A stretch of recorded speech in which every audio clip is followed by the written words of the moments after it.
Rangelcast está no ar com você hoje, com uma entrevista mais que especial. Já se inscreveu no nosso canal? Se inscreva aí se você não se inscreveu. Compartilha, aperte aí o sininho abençoado, tá bom? Siga também o nosso Instagram, Rangelcast. E o TikTok, a gente tá lá, você vai nos encontrar, tá? E eu quero falar dela que é uma adoradora, cheia de talento, uma cantora. Ela já esteve na ilha de Marajó, ela já esteve em alguns países adorando a Deus e ela vai falar sobre tudo isso pra gente.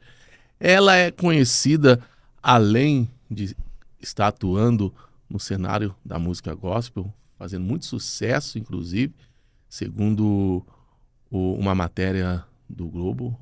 Eu vou falar aqui o que as mídias estão falando dela.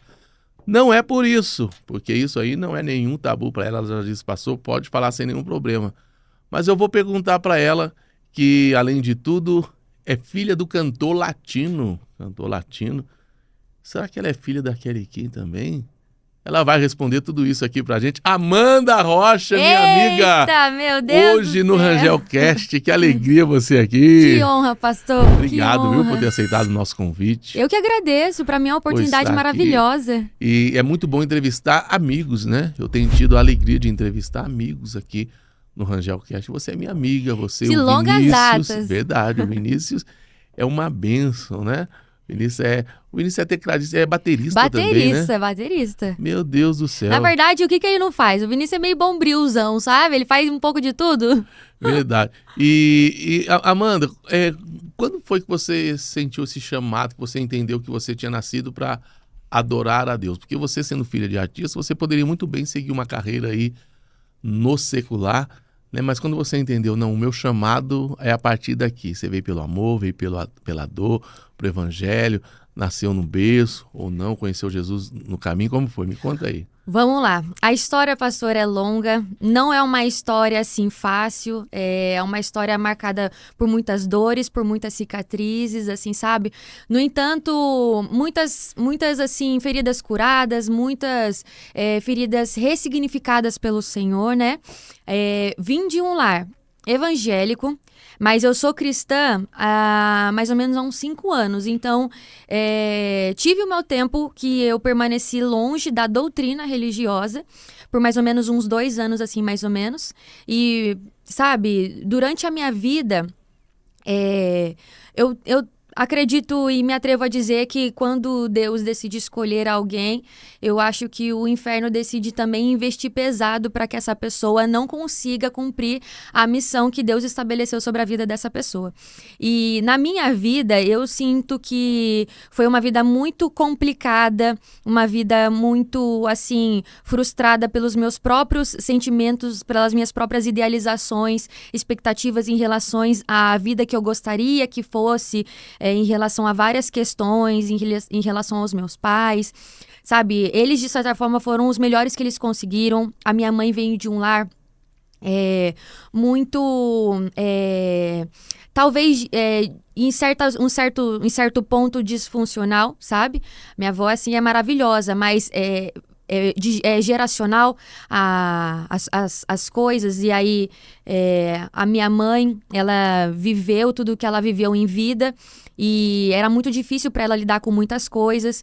E o meu pai, em contrapartida, é uma pessoa que trabalha muito, então, assim, inclusive um exímio artista. Admiro muito a trajetória dele em si. Sem querer te interromper, já tem. Claro. Como dizia o Jô Soares, que eu comecei brincando com isso, porque isso acabou virando uma brincadeira. Acho que é igual quase quando alguém chama o Júnior de Sandy Júnior, né? Porque você é filha do cantor latino. Sou. Né? E as pessoas assimilam, e você diz que muitas das vezes perguntam, você é filho da Kelly Key também? Sim, pastor. Mas explica pro do céu. povo se é ou se não é. As pessoas, ela chegou em mim e falou assim, dos 365 filhos, você é a filha da Kelly Key? E aí? Não, eu não sou a filha da Kelly Key. A conheço, é uma bênção. A Suzana é a filha da Kelly Key, é a terceira filha do meu pai, eu sou a segunda. É uma menina, assim, muito gentil, abençoada e tudo mais. Gosto muito delas. Mas a minha mãe se chama Jucinéia Daléo. Ela mora nos Estados Unidos. Um abraço, Jucinéia. Ela mora nos Estados Unidos e não é a Kelly Key. Entendi. Então você não veio de um lar evangélico. Vim de um lar evangélico. Desde o início da sua vida. Sim, a minha avó, minhas tias, sabe? A minha mãe também, durante uma parte da vida, também já foi evangélica. Mas você não seguiu o caminho, é isso? Assim, eu Esses conhecia. 2 anos que você disse, quando foi? Esses 2 anos foram os 2 anos que antecederam a minha conversão ao cristianismo. Certo. Existe uma diferença entre a gente ser evangélico e ser cristão, né? Não necessariamente todo evangélico é cristão e nem todo cristão é evangélico. Então, Forte isso. a minha conversão ela se deu 2 anos após eu descobrir que o fundo do poço da minha alma era muito maior do que eu acreditava ser. Assim, foi no ápice de uma depressão no qual eu tentei suicídio. E, assim, não era mais uma tentativa, já era uma decisão. Eu deitei e esperei a morte chegar. E lembro de acordar e dizer, o primeiro pensamento, eu pensei, eu não presto e eu não sirvo nem pra morrer. Isso ainda é muito nova, então, né, Amanda? Porque você ainda é nova, né? Olha, faz mais ou menos, acho que uns 6 anos atrás. 6 anos atrás você se via nessa situação? Nessa situação. Assim, foi um abismo, assim, muito gigantesco da minha alma, assim, a questão da depressão sempre foi algo pelo que eu lutei durante quase toda a minha vida, a depressão, sabe? E você se viu no fundo do poço e lá Jesus te encontrou, foi isso? Ou você encontrou Jesus lá? Ó, o fundo do poço, eu cheguei antes de começar a tentar suicídio. Eu descobri que o fundo do poço era muito maior. Aí as tentativas de suicídio, elas começaram a acontecer. Tentativas de mutilação, eu me cortava, eu tentei me afundar, tentei suprir buracos assim na minha alma com várias coisas do mundo em si, álcools e drogas e tudo mais. Mas assim, que não preenchiam. Você usou tudo isso? Sim, sim. Chegou a ser viciada? Não Não foi algo que aconteceu. Mas assim, eu tava a todo procurando momento um caminho. tentando achar algo Preencher que o vazio. preenchesse esse vazio da minha alma, sabe? E eu tentava me colocar num estado no qual essas questões, elas me preencheriam, mas elas não preenchiam, então assim, na minha cabeça, então já não faria mais sentido. Aí as tentativas de suicídio, elas começaram a ficar de uma forma mais intensa. Sim. A depressão, às vezes, é a doença do século, né? E muitos jovens, eles passam por essa questão. É até muito importante a gente bater nessa tecla. E quando foi que Jesus te encontrou? Jesus, ele... Ou você encontrou Jesus no meio dessa tempestade toda? Hoje, de uma forma mais madura, eu consigo entender com os meus olhos mais racionais que Jesus, ele sempre esteve ao meu lado a todo momento. O problema é que eu não o enxergava. Sim. Eu só enxergava a minha dor. Então, eu era muito cega para ele, para poder enxergar ele sobre a minha vida. E conforme o tempo foi passando, ele foi se apresentando e eu fui me permitindo também estar de uma forma mais aberta e adepta a uma paternidade divina de uma forma mais diferente. Então, quando eu tentei suicídio pela última vez, eu deitei para poder esperar a morte. Eu fui levada desacordada para o hospital, minha mãe chorando e tudo mais. Eu lembro do médico falar assim pra minha mãe, porque foi um testemunho que ela deu, que o médico disse, eu não sei como que essa menina não morreu, não sei, Deus deve ter um projeto na vida dela, porque era pra ela ter morrido. Eu tentei o suicídio por overdose, por medicamentos mesmo, e eu facilmente teria conseguido, porque não era uma tentativa, já era uma decisão. A vida pra mim era muito árdua. Sabe? Lucro pra mim seria a morte.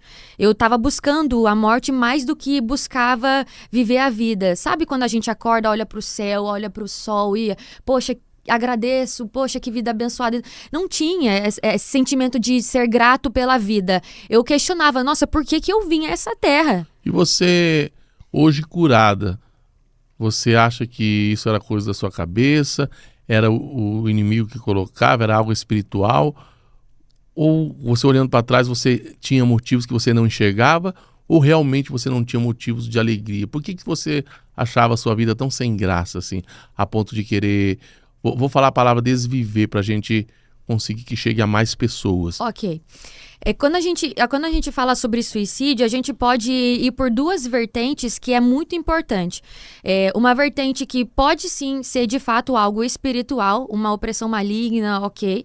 E e também uma questão psicossomática. A gente não pode ser religioso e extremo em relação às coisas, sabe? Porque pode ser ou pode não ser, pode ser os dois. Então, assim, é algo que a gente tem que lidar com muita cautela, porque hoje em dia as pessoas, a taxa de suicídio hoje em dia tá crescendo, a cada ano que passa ela tem crescido muito. Então, assim, quando se trata em relação à religião, as pessoas tendem a interpretar como depressão falta de Deus, sabe? E não necessariamente. Porque, assim, no meu cérebro, eu passo hoje com psiquiatras, tomo medicação, tudo certinho, assim, uma vida bem administrada medicalmente é osso.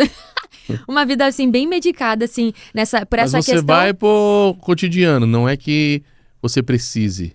Não, eu preciso porque no meu cérebro tem uma disfunção que há necessidade de tratamento. Sim. E em contrapartida também existia um peso muito espiritual. Isso é importante dizer, porque tem muita gente que vê, você passa pelo... Qual o nome do médico que você falou que passa? Psiquiatra. Psiquiatra. Então tem muita gente que fala, vai no psiquiatra. Porque é louco. É doido, nossa, é crente, vai lá. E não necessariamente pela pessoa ser cristão, como você disse... Não há necessidade de um médico. Deus deixou a medicina, é isso? Exatamente. E assim, a gente tem que ter consciência e não interpretar dessa forma como quem se trata é louco. Na minha opinião, quem se trata é inteligente. A depressão é do diabo. Vamos orar, vamos expulsar. E de repente a pessoa precisa de um tratamento médico e deixa de ir por um ensino errado, é isso? Exatamente, pastor. Por um ensino equivocado ali, às vezes pela ignorância. Igual eu falei pro senhor, quem se trata, quem procura... Pode me chamar de você, Amanda. Desculpa, a gente tem intimidade para isso, é isso. Quem se trata, na minha opinião, é inteligente, não louco, sabe? Eu acho que isso é muito importante. Porque se fosse questão espiritual, a gente impunha as mãos e o espírito maligno, ele sairia. Não é essa a ideia? Impõe a mão, ele sai, repreende, não sairia? Sim. E aí não sai, aí faz o quê? Aí então existe a necessidade. Não que Deus não possa fazer sair, mas... Não, como vai se discutir com Deus, né? Exatamente. Então, assim, são duas vertentes que não podem ser polarizadas, sabe? É uma situação que você tem que lidar com muita cautela. Você, então, vem de uma família evangélica, cristã, né? E tem uma junção de fatores que te levam à depressão. Vários. Só que seus pais são separados. São. Você acha que isso cooperou? Por que eu estou perguntando? Porque tem alguém me assistindo agora, tem alguém da idade jovem me assistindo, na mesma idade que você passou por isso, e você acha que isso pesou de alguma forma não ter ali o pai perto? Não sei se a sua mãe sempre foi presente ou não. O que você acha que levou a isso? Ou se isso que eu estou dizendo pesou alguma coisa para você? Ou você acha que não tem nada a ver com isso? Assim, com certeza deve ter contribuído de alguma forma, porque eu era muito sonhadora em relação a uma família margarina, sabe? Eram as minhas expectativas em relação aos meus pais. Então, era muito uma questão minha em relação a eles. E essa frustração de não ter tido a oportunidade de ter uma família ali margarina, sabe? Com um pai, uma mãe, os irmãos ali, todos reunidos ali na mesa. Sim. Sempre foi uma questão que batia muito no meu coração, sabe? Poxa, tinha questões assim que eu ia pra escola, aí eu via... os pais ali, por exemplo, na escolinha. E quando a gente é criança, a gente não entende que, assim, o meu pai, ele tem ainda uma vida muito corrida. Ele trabalha. E cara, de se aplaudir, porque até hoje ele trabalha, ele rala até umas horas, eu vejo isso. Então, você assim, via seu pai na TV, essas coisas? Via. Ele, tipo assim, os amiguinhos sabiam que era o seu pai? Sabiam. E você fazia questão de contar? Nossa, na nossa cidade, orgulho, com certeza, na nossa cidade era celebridade, nossa. Certo. Mas quando chegava ali, por exemplo, a festinha dos pais ou a reunião dos pais, ele não estava. Por conta de agenda, de trabalho. E quando a gente é mais novo, a gente não entende. Então, assim, aí eu ia me afundando na minha própria expectativa em relação aos meus pais. A minha mãe, ela sempre foi muito presente. A minha mãe, ela recebia... Ela não recebia tanto esse afeto, porque não vem de família. Então, ela não entendia muito sobre essa questão de linguagem de amor, que hoje a gente já consegue conversar com mais facilidade. Por exemplo, a minha linguagem de amor é uma, a linguagem da minha mãe de amor é outra, a linguagem da minha mãe de amor é presente. Então, assim, ela demonstra que ama as pessoas presenteando, agradando e tudo mais. Então, assim, a minha mãe, em contrapartida, por mais que às vezes ela não era muito de dar um abraço aqui ou ali, ou de dizer alguma coisa, de palavras assim, ela sempre foi alguém que não deixava, tipo assim, me faltar absolutamente nada. Ela era alguém extremamente esforçada, trabalhadora até nos dias de hoje, e ela tentava compensar ao máximo, com todas as forças dela, essas minhas próprias frustrações, sabe, que eu colocava em cima dele, sabe? Mas independente do que os meus pais fizessem, ou se eles fossem diferentes ou não, eu acho que quando a gente entende e é maduro, a gente não coloca a culpa nas pessoas. A gente tende a trazer a responsabilidade pra gente. Então, assim, independente de se os meus pais eles foram perfeitos aos meus olhos ou não, eu acredito que eles foram os melhores que eles conseguiram e eu preciso lidar com o meu próprio entendimento e as minhas expectativas em relação a eles. Você precisou perdoá-los em certo momento? Ou com tudo isso você nunca se sentiu mágoa? Ou chegou um momento que você falou, não, eu preciso liberar perdão? Eu acho, pastor, que sempre é bom, porque os nossos pais, eles não tendem a ser perfeitos, né? Eles acabam errando, uma coisinha aqui, outra ali, às vezes, de repente, descontando alguma coisa que acontece do dia a dia, que se a gente for levar em consideração, é algo que acontece, é normal, sabe?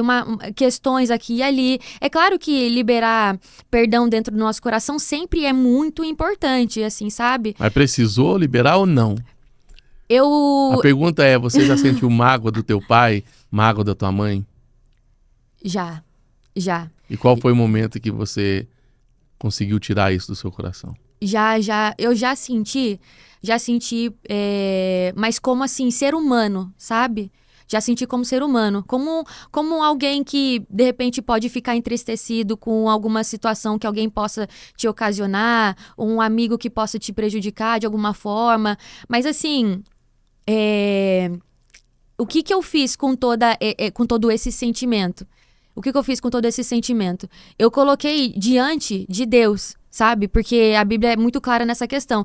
Se você não perdoa as pessoas que você julga que possam ter se equivocado em algumas coisas com você, você também não alcança misericórdia e também não é perdoado. Então, pra mim, isso é uma coisa muito latente. Eu preciso e careço da misericórdia e do perdão de Deus. Então, se eu não fizer isso com o meu próximo, seja meu pai ou minha mãe, o que Deus pensaria ao meu respeito? Entende? Então, assim, já se fosse senti. o seu pai que estivesse sentado aqui na tua frente, Ai, meu Deus. o que você diria pra ele?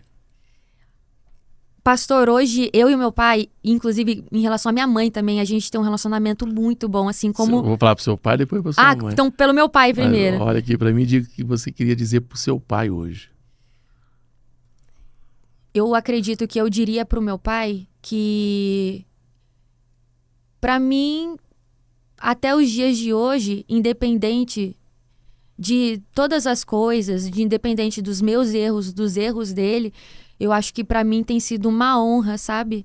Ter vivido tantas coisas com o meu pai, porque eu acredito que hoje tem pessoas que gostariam de ter um pai presente, um pai vivo, e eu tenho essa oportunidade de ter, e não cabe a mim ficar julgando, né, o meu pai, se ele poderia ter sido melhor ou poderia ter sido pior, ou, sabe? Eu trato ele como se fosse um ser humano e uma pessoa, e eu tenho somente gratidão no meu coração diante de Deus, somente gratidão no meu coração em relação à vida dele, sabe? Por tudo que aconteceu, por tudo que a gente já viveu, sabe? Eu sou uma filha que fui, entre aspas, criada pelo meu pai desde bebê, sabe? Sempre fui muito presente, entre aspas, né? Modo de dizer, porque tem filhos do meu pai que, por exemplo, ele conheceu quando eu tinha 18 anos, 20 anos. Mas eu sou uma filha que, desde quando eu era bebê, ele estava presente na minha vida. Então, independente dos erros ou dos acertos, assim, o meu sentimento em relação ao meu pai, com a maturidade que eu tenho hoje, é somente gratidão, com certeza. Amém. E para sua mãe? Para minha mãe, eu queria... Ai, pastor, eu vou chorar. Ai, que Fica à pecado. vontade. Pecado você fazer um O negócio Abílio desse. Santana chorou aqui. É um pecado você fazer isso com uma serva de Não é, Deus. Vinícius?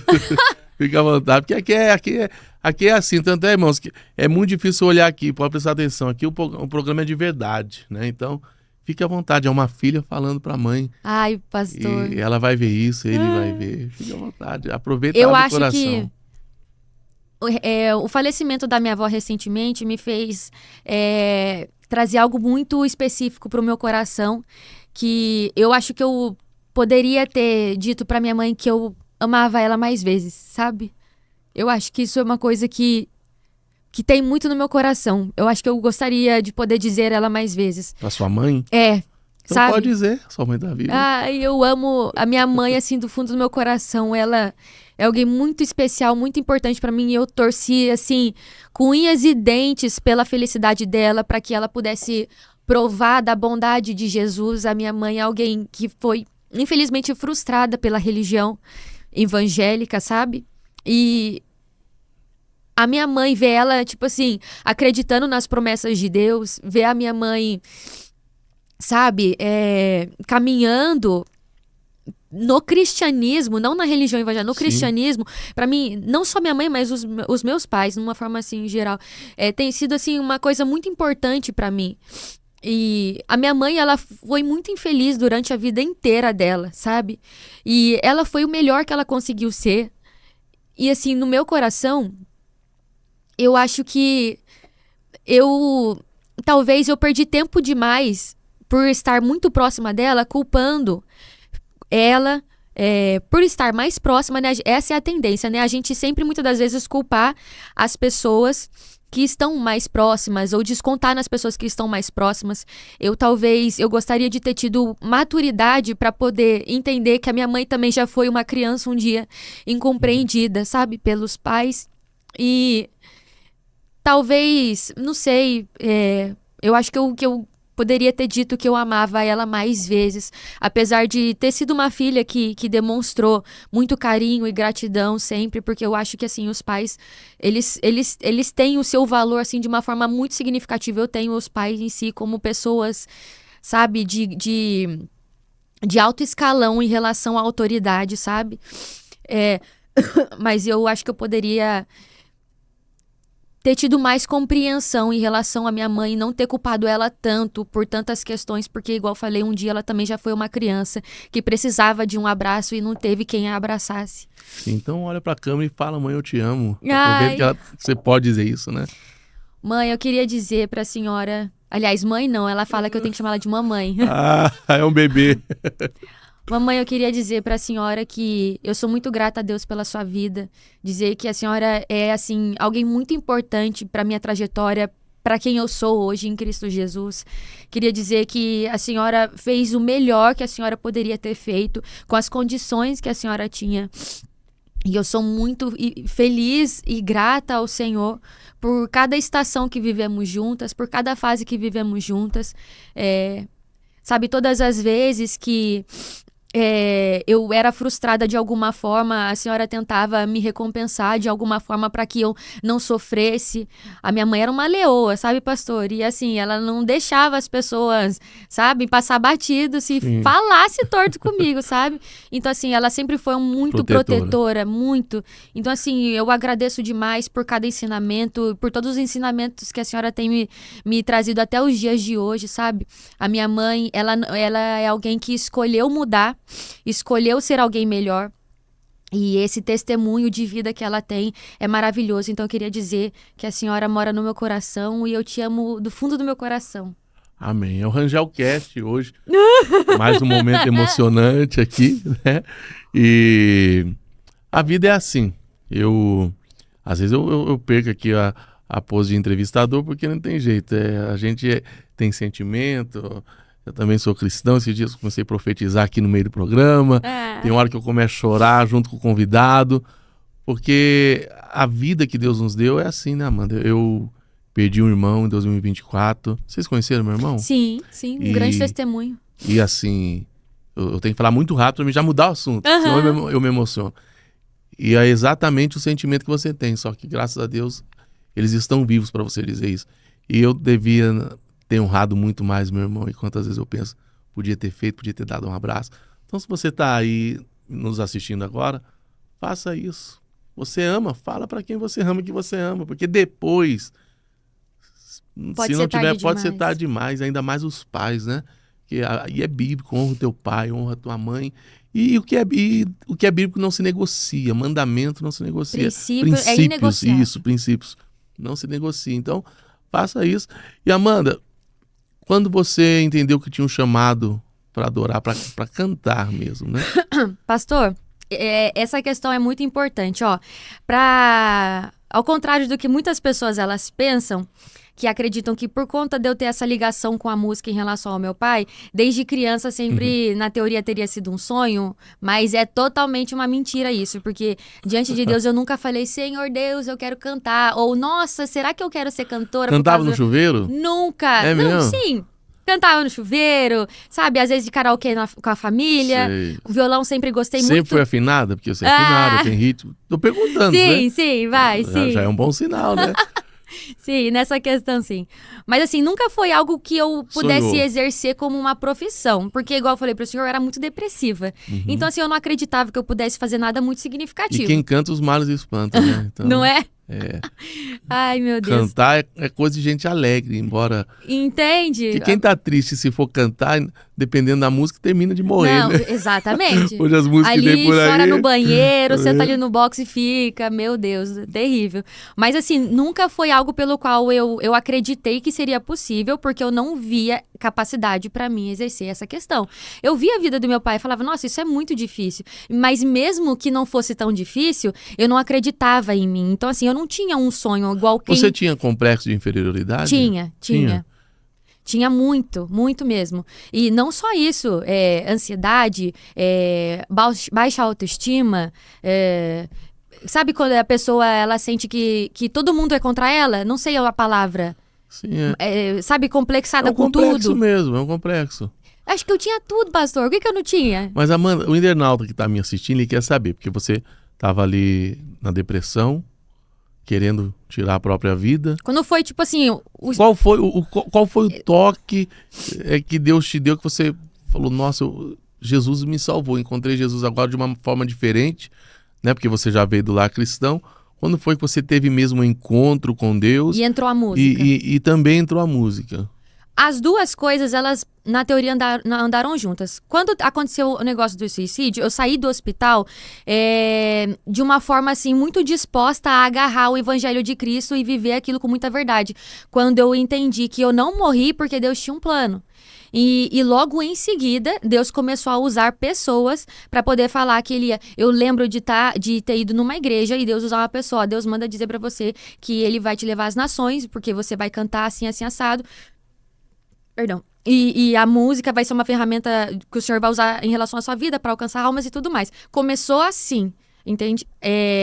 A conversão genuína, verdadeira, junto com o chamado, sabe? E então, você foi sentiu o junto. desejo que você não tinha sentido antes Não. de cantar. Eu não tinha sonhos, expectativas, vigor pela vida, qualidade, nada, nada, nada. Deus, eu saí daquele hospital com tudo isso. Sabe? Meu Eu não Deus. sei o que aconteceu. Mas Deus enviou alguém lá, você ouviu uma música, você assistiu alguma coisa. Como que aconteceu esse encontro? Pastor, eu me atrevo a dizer que eu possa ter tido um encontro com Jesus enquanto eu estava em coma, se acredita? Você entrou em coma? Não literalmente, perdão, Certo. eu estava desacordada. Mas eu Desacordada. acredito que eu possa ter tido um encontro com Jesus enquanto eu estava desacordada. Por quê? Sim. Eu entrei naquele hospital de um jeito e saí de outro. Foi literalmente assim, é como se eu tivesse tocado na orla de Jesus. Mas ninguém foi lá? Não. Você levantou da cama? O testemunho foi, essa menina não morreu porque Deus tinha um propósito na vida dela. A partir daquele momento eu pensei, nossa, mas se eu sou tão importante assim pra Deus não deixar eu morrer, porque é o contrário do que eu pensava. Eu sou imprestável, então vou morrer. Vou desviver. Esse tempo você era solteira ou já estava casada? Nesse tempo, o Vinícius já tinha entrado na minha vida já. Mas assim, existia um processo de tratamento que Deus colocou sobre a minha história em relação a todas as minhas dores e cicatrizes, porque independente se foi do dia pra noite esse processo de querer, existia um processo de tentar. Quanto tempo de casado você tem? 5 anos, vai fazer 5 anos. 5 anos. Você estava nessa situação há 6 anos atrás, você disse. Isso. E o seu esposo, ele sofreu muito, te ajudou muito esse processo no início? Ele passou junto com vocês, te abraçou nessa causa? Ele sofreu um pouquinho, sim.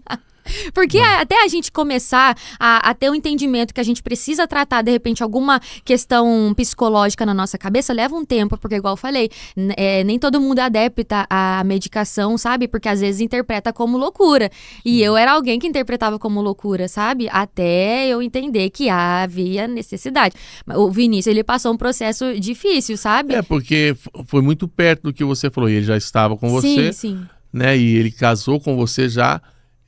Casou, tá no mesmo barco. O testemunho de casamento a gente vai deixar daqui a pouco, que o pessoal vai gostar de saber. Tá, loucura. Família é muito importante, né? Muito. E eu vejo a união de vocês, acho muito bonito. Inclusive, vocês fazem a gente rir também na internet, né?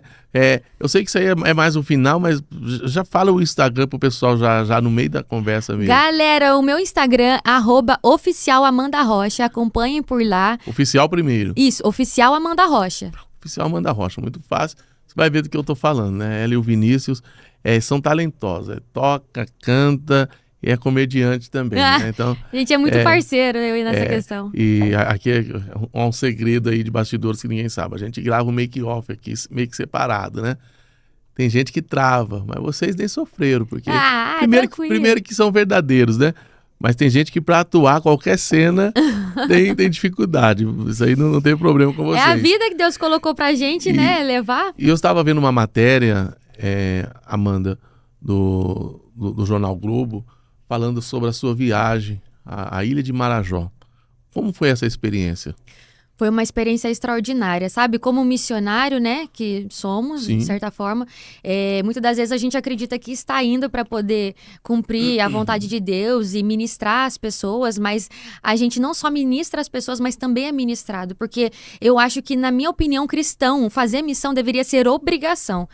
É absurdo o tamanho da maturidade que você adquire quando você começa a fazer missão. Sai ali do conforto, vai para ver a realidade de que nem tudo é... Hoje eu falava com um amigo de Londres e ele falou, pastor, ser crente no Brasil é muito fácil. E as pessoas têm totalmente... quem não vive não sabe, né? Exatamente. Agora, como é a Ilha de Marajó? Fala pra gente que lá... Pastor, só para poder chegar lá, são quantas horas, Vinícius? 72 horas só para chegar. Então, assim, você... É dentro do Brasil. Sim. 72 horas 72 é mais longe que... horas. Mas de que vocês foram? Fomos de ônibus. Acho que é por isso que demorou tanto. A gente é meio pobrinho, pastor. Nada. Não tinha como pegar avião. Mas tem avião pra lá? Não, a gente, como a gente vai de Taubaté pra lá, então, assim, seria um ônibus até São Paulo, Sim. Depois um ônibus até Goiânia, depois um ônibus até...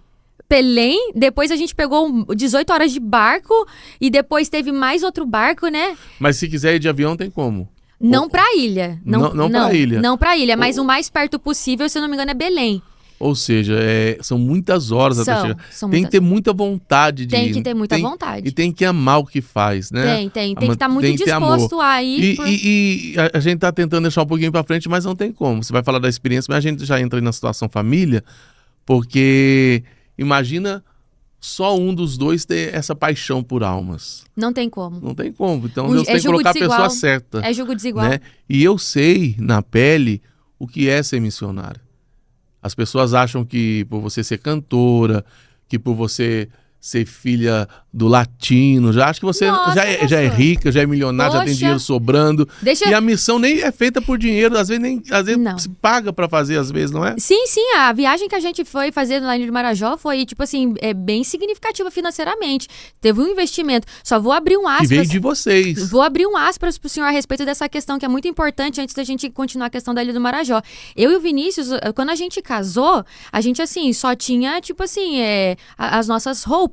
Literalmente. E assim, os nossos pais, eles não procuram de uma forma assim, até que sábia, de certa forma, não procuram trazer pra gente um conforto que nos desse uma comodidade que nos tornasse preguiçosos, sabe? Muito pelo contrário, os nossos pais, eles tipo assim, a minha mãe é mãe, né? Mãe é mãe, então claro. a mãe, assim, às vezes, né, ela vai lá e eu vou entrar nesse testemunho. Nossa, é muito testemunho, mas calma. Fique à vontade. Por isso. Nos 2 primeiros anos de casamento com o Vinícius, o nosso guarda-roupa era, assim, caixas de papelão. Nós dormíamos no chão. Nós tínhamos um frigobar emprestado como geladeira. E, assim, construindo a nossa vida, sabe? Do zero, literalmente. E não porque os nossos pais não poderiam nos ajudar ou coisas assim do tipo, mas porque existe muito valor naquilo que é construído, sabe? E a gente preza muito por essa questão. E os nossos pais, eles gostam também dessa ideia. Eles acham que isso é muito maduro também. Sim. Então, assim, nos 2 primeiros anos, a gente dormia literalmente no chão. E as pessoas, às vezes, elas pensam, poxa, a filha do latino, então ela, sabe, deve ter uma vida glamurosa, extremamente glamurosa. Nem a pau. Do latino, cantora. Nem a pau. E, assim, o meu pai, ele construiu a história dele, então ele vive conforme ele vive nos dias de hoje, porque ele construiu, sabe, um grande patrimônio e tudo mais. E todo grande patrimônio tem um grande gasto também, né? Não só gasto, mas uma grande história difícil também por detrás. Então, assim, eu e o Vinícius, a gente preza muito por essa questão da construção de vida.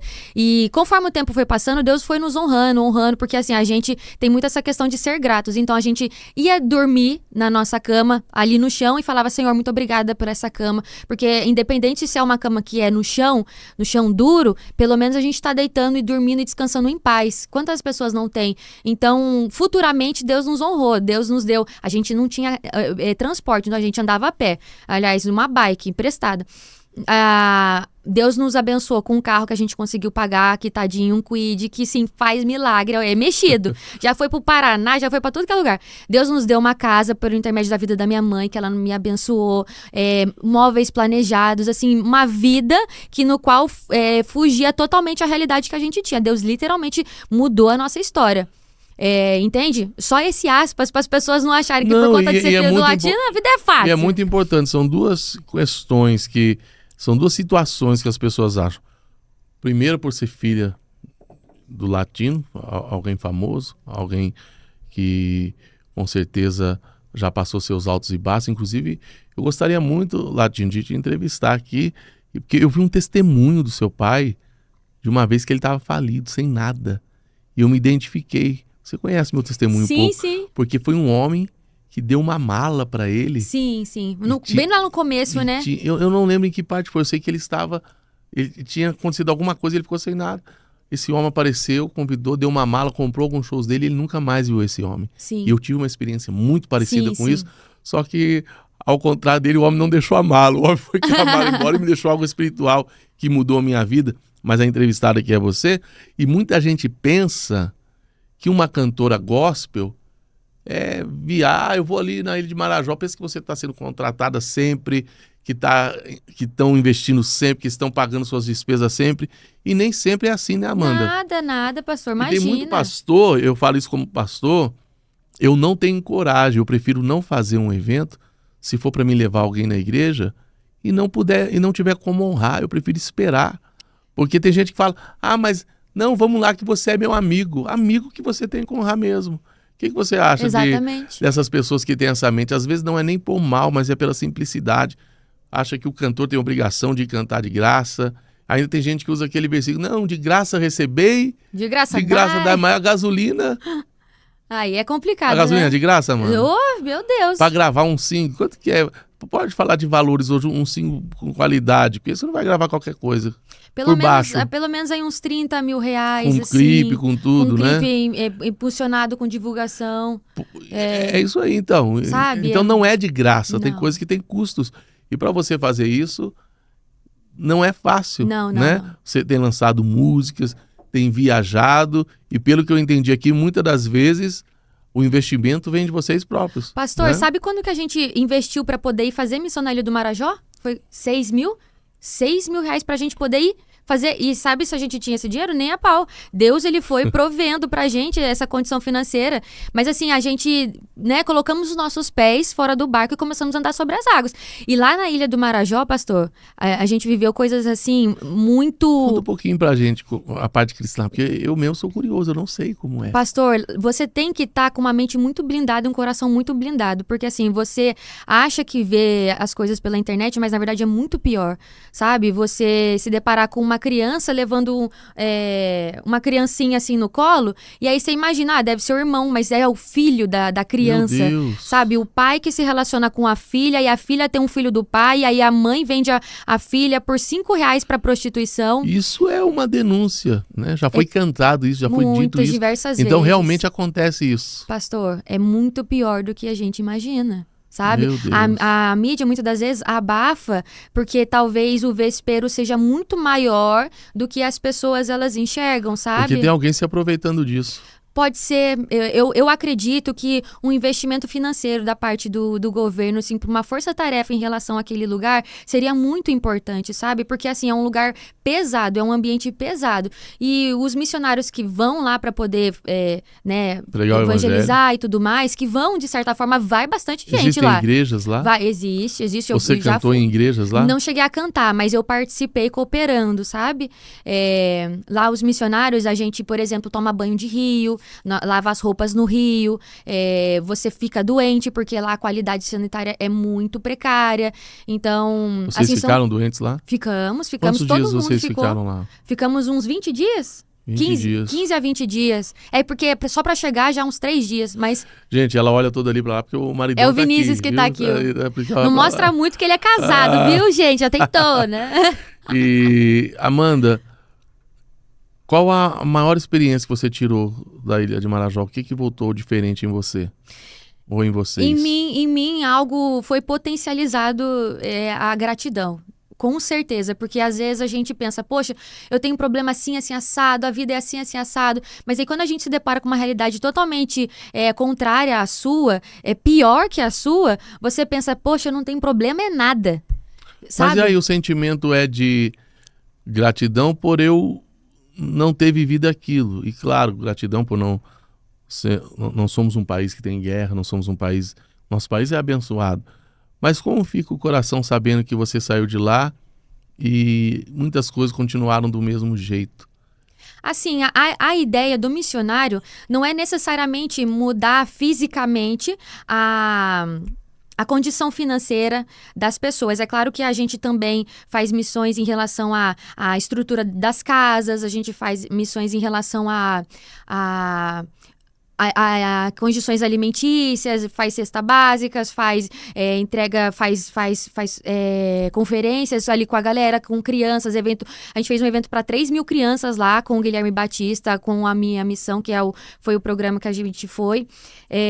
Mas a ideia é plantar a semente do evangelho, porque independente se geograficamente ela estiver numa condição precária, se algo mudar dentro da mente dela, ela já por si só já vai estar mais liberta do que em relação a geografia dela. Sabe, Paulo e Silas, na cadeia, eles estavam presos, mas a mente deles estavam libertas em Cristo. Então, a ideia do missionário é plantar essa semente do evangelho, para que quando ela crescer, ela vire uma árvore e frutifique com o tempo. Sabe, é claro que a gente vai lá e muitas das vezes as coisas não acontecem logo de cara, mas a nossa expectativa é que as coisas, elas com o tempo, elas possam mudar. As pessoas, elas mentalmente, elas possam mudar a ideia delas. Amém. E você também esteve em alguns países da Europa? Uhum. E tem alguma diferença de lá? Você sentiu do nosso país com a Europa? Brasil é Brasil, pastor. Não tem jeito. O brasileiro é caloroso, o brasileiro é simpático. Parece que o brasileiro é como se fosse uma família aglutinada num dia de domingo no almoço na casa de uma mãe. Essa é a vibe de brasileiro, sabe? Lá no exterior... Podem existir algumas exceções, mas eu acredito que eles são um pouquinho mais... Sabe, um pouquinho mais na deles, um pouquinho mais... Frios, como nós dizemos no popular frios, dito. né? Tipo assim, não é que nem um brasileiro. brasileiro... Eles admitem isso sem problema. Eles eu fico com disso. medo de falar alguma coisa na internet. As pessoas, estão falando que a internet disso, é perigosa. Né? Mas eu senti muito essa diferença. É bem diferente. E no cristianismo, a pregação do evangelho, você sentiu a diferença? É que assim, quando eu fui lá, eu só testemunhei pregações das pessoas que eram brasileiras mesmo. Na verdade, 90%, principalmente em Portugal, das igrejas evangélicas são brasileiras. Ah, sim. Até as portuguesas têm a metade brasileira. Tem muita igreja com brasileiros lá. Mas você acredita que os brasileiros vão para lá e acabam se esfriando também? Eu acho que depende muito da personalidade da pessoa, sabe? Mas você sentiu isso nos cultos? Qual a diferença dos cultos na Europa e dos cultos no Brasil que você sentiu? Eu acho que principalmente essa questão de não ser muito, talvez, avivado, poderia se dizer assim, é algo mais... É porque também que é complicado, porque também tem no Brasil muitas igrejas que se assemelham às igrejas que eu presenciei lá. Mas assim, os cultos que eu, pelo menos que eu fui, que não foram muitos, mas os que eu fui, pelo menos uns 2 foram bem avivados, assim, sabe? Mas a ideia da igreja na Europa não é essa mesma vibe do Brasil.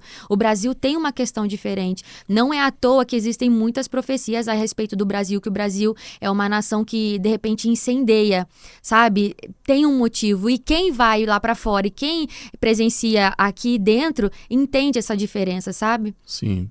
E, Amanda, vivendo tudo isso que você viveu, hoje, você e seu esposo andando lado a lado, depois do casamento melhorou? Ou piorou? Oh, meu Vou falar a Deus. verdade. Diante de Deus, pastor, Sim. não tenho por que mentir. Eu acho que eu vivo os melhores dias da minha vida. Glória a Deus. Eu Então, acho depois que... dessa turbulência toda, o casamento foi uma bênção na sua vida. Nossa, muito uma bênção, mas não só o casamento, eu acho que eu vivo a melhor fase com os meus pais, Sim. com a vida, eu Mas comigo o casamento mesma. é a base de tudo. Se você Sim, está feliz... é porque por ser casado, né, É a a família casa. é a base. Se a família, a base estiver bem estruturada, tudo é bem estruturado. Mas assim, até a fase no qual eu não era convertida ao cristianismo, era extremamente tudo bagunçado e tudo muito turbulento e péssimo. Depois que Jesus ele estendeu a mão sobre a minha vida, no abismo da minha alma ele me encontrou e me puxou pra fora de mim mesma, eu nasci outra pessoa. Literalmente, aquele dia eu morri e nasci outra pessoa. Nova criatura eu me tornei a partir daquele dia. E eu vivo os melhores dias da minha vida com Jesus. Eu não entendo como que as pessoas não servem a Cristo verdadeiramente, tipo assim, com intimidade, com precisão, assim, do dia a dia, com comunhão, com verdade, sabe? Eu não entendo, juro. Eu não aguento o peso da existência, da vida, das coisas, se não for Cristo pra me sustentar. Mas assim, o casamento em si, se o senhor quiser, a gente já pode até entrar no Pode testemunho, entrar, fica à vontade. que vai ser poderoso. Tem que entrar. Ó, nessa fase aqui no qual eu questionava a minha vida, eu fiz uma oração despretensiosa, porque o senhor sabe, eu já vim de um lar evangélico, então eu conhecia Deus e sabia que Deus era poderoso. Sim. E sabia que Deus escutava orações e tudo mais. Aí o que acontece? Num determinado dia, estava trabalhando lá na minha cidade, e eu fui, assim, fazer uma oração despretensiosa, porque eu estava muito frustrada em relação à solidão, porque isso é uma coisa que sempre assolava o meu coração, sabe? Eu estou só. Aí eu fui lá e fazer uma oração, e aí eu olhei assim pro céu e falei assim, já que eu não sei fazer nada, não sei escolher nada, não quero nada pra minha vida, então assim, se o senhor quiser escolher alguém pra eu casar, sabe? Aquela oração tipo assim, se o senhor quiser Qual aqueles escolher... comerciais que estavam viralizando aí? Se quiser, será? Se o senhor quiser me trazer alguém para eu casar, sabe? Eu sempre soube dos testemunhos bíblicos no qual Deus apresentava pessoas e, sabe? E que deram muito certo, sabe? Não que Deus seja, tipo assim, um santo casamenteiro, não é isso a ideia. A ideia, na época que eu fiz essa oração, é que Deus, ele é perfeito, então ele saberia escolher melhor que eu. Não que Deus seja casamenteiro, mas assim, hoje com a minha maturidade eu entendo que Deus une propósitos verdadeiramente. Sim. Aí nessa eu fiz essa oração despretensiosa, passou 2 meses, o Vinícius me mandou uma mensagem me chamando para ir para um culto. E como eu não tinha muitas amizades assim, eu pensei, é uma oportunidade de fazer amizade. Aí eu fui pra igreja que o Vinícius chamou e naquele dia, então, Vinícius virou o meu melhor amigo, porque ele era muito engraçado e tudo mais. E aí ele era muito engraçado e tal, mas ele sempre com uma intenção ali. Vinícius sempre com uma intenção ali. Por quê? Subia e descia a monte, Senhor, eu quero essa menina pra casar. Subia e descia a monte, Senhor, não sei o quê. E eu falei assim, nem a pau, garoto. Dá um tempo, vigia e tal. Nossa, nunca. Aí, a gente nos cultos, assim, começou Vou ter que dar direito de resposta pra ele aqui. Calma que Deus vai honrar a vida dele ainda. Calma que Deus ainda vai honrar. Aí, esse menino chegava e não sei o quê, eu nem a pau. Passou o tempo. Deus começou, pastor. Ele que você vai casar. Aí eu, nem a pau. Deus, é ele sim. Aí eu falei, não. Aí Deus, sim. Eu, não. Não vou. Aí eu pensava assim, nossa, é o diabo tentando me enganar. É o diabo tentando armar um laço pra mim. Tadinho o Vinícius. Hoje o Vinícius é um deus grego, é um príncipe. Mas quando eu conheci ele, não era assim. Não era a planta, era a semente da planta. O Vinícius era desprovido, falava galfo, vrido. Meu Deus. E era esse o príncipe encantado que Deus estava falando que eu ia casar. Pra mim, isso era o diabo tentando me prejudicar. Na única história que eu acreditaria que poderia dar bom, que era a família, nem a pau. Pois aí Deus começou, é ele sim, você vai casar com ele sim, não sei o que, não sei o que. Aí, pastor, eu nessa de ficar relutando, Deus falando sim, sim, sim, eu fui lá e pensei, poxa, vou tomar uma atitude de fé. Aí eu pedi o Vinícius em namoro. Aí eu falei, Vinícius, você quer namorar comigo e tal? Porque eu e o Vinícius, a gente já vivia grudado. A gente era muito amigo um do outro. Então, falei, quer namorar comigo e tal? Beleza. Mas sabe aquele negócio de tipo quem pediu assim... quem namoro? Eu pedi ele em namoro. Quem não queria aí? Eu pedi ele em namoro. Olha o detalhe, hein? Você vê como Deus é engraçado? Aí, como o tempo for passando, Deus foi falando a ele que você vai casar. E assim que vocês casarem, eu vou fazer isso e aquilo. Você pediu, ele nem pensou duas vezes. Já não, ele aceitou porque ele tava doido. Ele estava subindo e descendo um monte. Era eu que tava relutando. Sim. Aí, pastor, conforme o tempo foi passando, e Deus falando a ele que você vai casar. Só que casamento é uma coisa muito séria. Sim. Casamento pra mim é tipo assim, sagrado. É a escolha mais importante da vida. Você que vai casar, saiba disso. Aí eu, tipo assim, eu pedi ele em namoro, mas assim, eu não tinha sentimento algum por ele. Era mais por uma questão, tipo assim, será que é Deus? Entendeu? Aí eu fui lá e comecei a relutar sobre, tipo assim, casamento. E a gente ficou namorando, entre aspas, no período de 6 meses apenas. Então, Sim. assim, como que eu vou casar com alguém que, tipo, eu nem conheço e tal, e eu não gosto? Tipo assim, ele é meu amigo, mas é outra coisa. Não tenho sentimentos, assim, por ele. Aí, pastor, a gente foi num culto, e aí Deus nos chamou, eu na chincha. Deus chamou assim, Deus falou assim pra mim, Deus manda dizer pra você que você disse pra ele que ele queria escolher o seu marido. Agora você vai obedecer ou você não vai obedecer? Eita. Desse jeito.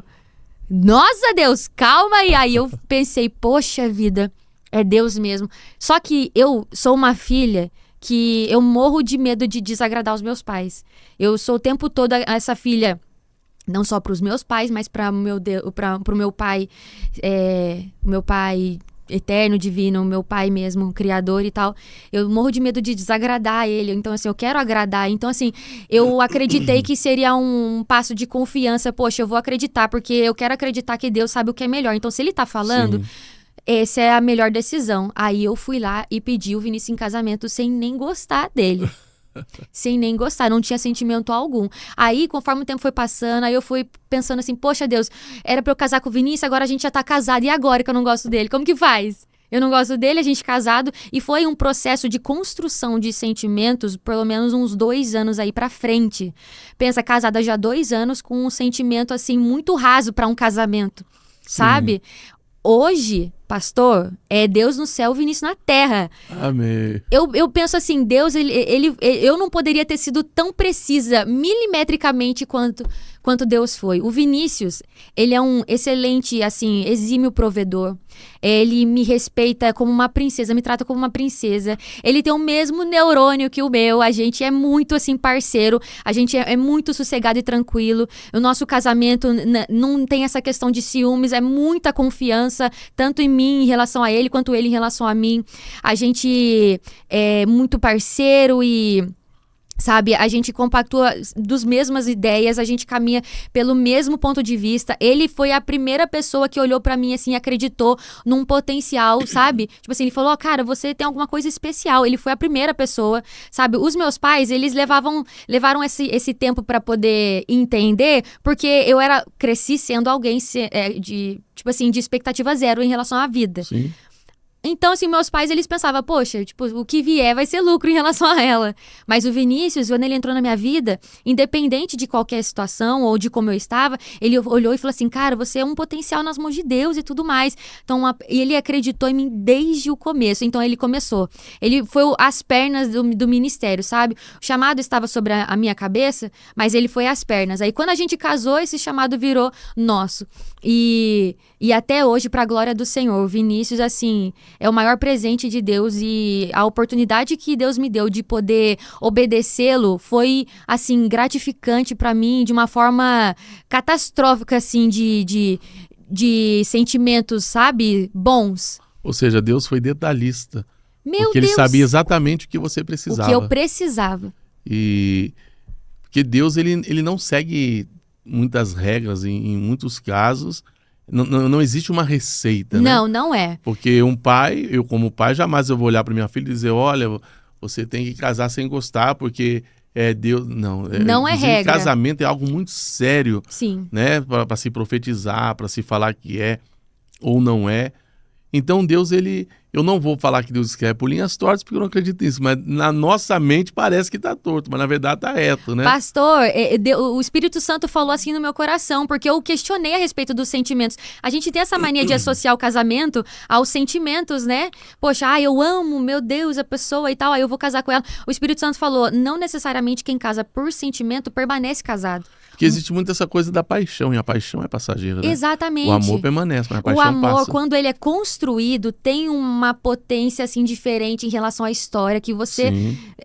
constrói com essa pessoa. Então, assim, eu e o Vinícius, a gente tem essa maturidade de entender que o nosso amor que a gente sente pelo outro, um pelo outro, não é um amor de quem tem, tipo assim, 30 anos de casado, mas é um amor que está sendo construído todos os dias com Jesus e cada dia que passa, ele tende a ficar cada vez mais forte. Mas o amor de 30 anos de casado, tem gente que tem 30 anos de casado que tá vendo, tá falando, tadinha dela, não sei, 30 anos de casado, uma força, mas tem gente que fala que 30 anos de casado nem amor tem mais.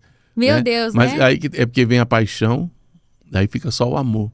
E o amor, ele é construído a cada dia. O amor Todos você os escolhe. dias, E cada muito detalhe. ao contrário do que muita gente pensa, não é aquele amor dos nossos amigos Zezé de Camargo e Luciano, né?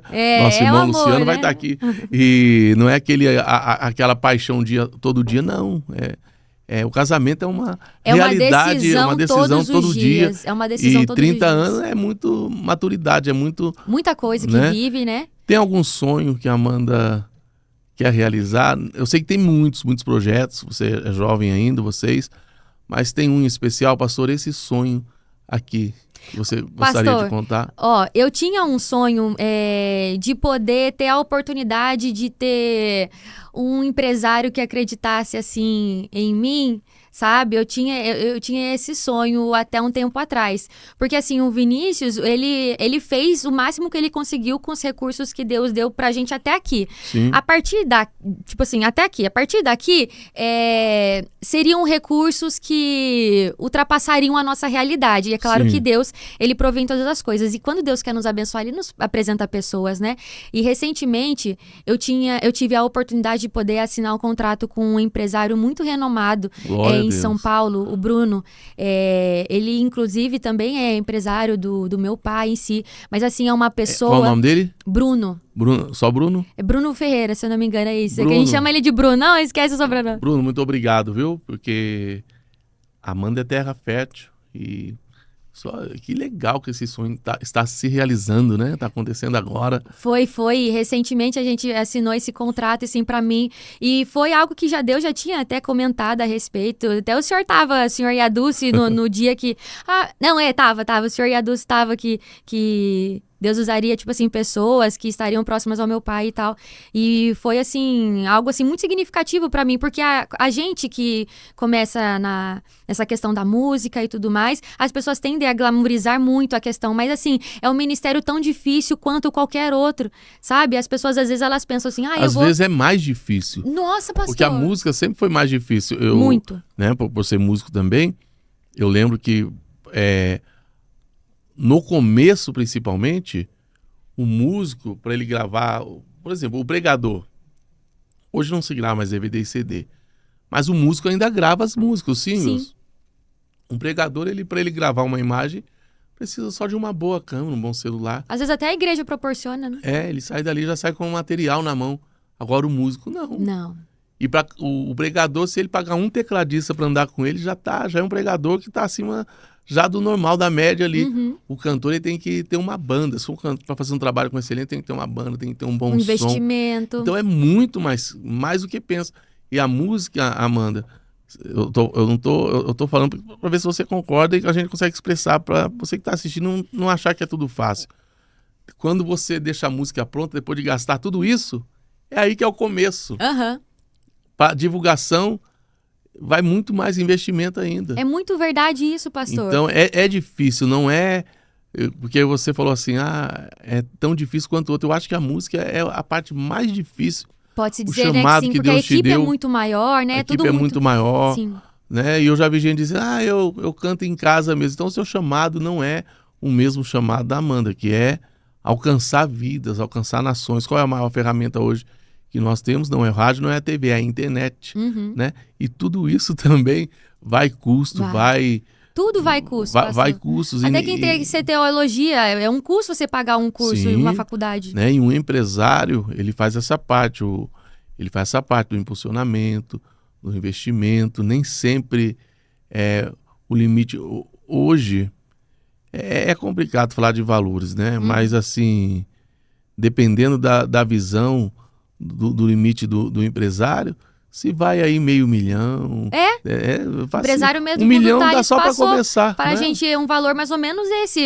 Quer investir? Precisaria pelo menos de $500 mil. Pelo menos, né? Como que a gente teria... Tipo... Isso... Aí as pessoas acreditam, é tão fácil, é tão glamuroso a música. Vem aqui, Amanda, eu vou te dar gasolina. Vou te dar gasolina quando você ganhasse alguma coisa na gasolina, né? Ai, gente. Mas que conselho você dá para quem vive o que você já viveu, para quem tem um chamado, para quem quer realizar sonhos também, que está nos vendo hoje? 2 coisas muito importantes que fizeram muito sentido para a minha história Davi Sasser uma vez passou isso pra gente e eu trouxe isso como uma verdade pro caminho que a gente tem trilhado com o Senhor. Se Deus deixou pra você o plano A, Deus deu o plano A, essa direção, você não olhe pra trás. Nem a pau. Por exemplo, eu vou seguir o plano A, mas eu vou ter um plano B caso... Não. Esse caso já demonstra uma pontinha de fé que talvez você não acredite tanto naquilo que Deus esteja fazendo na sua vida. Então, assim, o plano A, até ele dar certo, não tem a opção de plano B. E outra coisa também que, pra galera que tá, tipo assim, querendo exercer, independente do ministério em relação à questão do evangelho em si, o talento em si, ele abre muitas portas, com certeza. Mas é um caráter transformado por Cristo que sustenta uma vida de ministério. Então, assim, a intimidade com o Senhor é primordial, a busca pela sabedoria e conhecimento. Então, acredito que sejam essas dicas, essas ideias, assim, que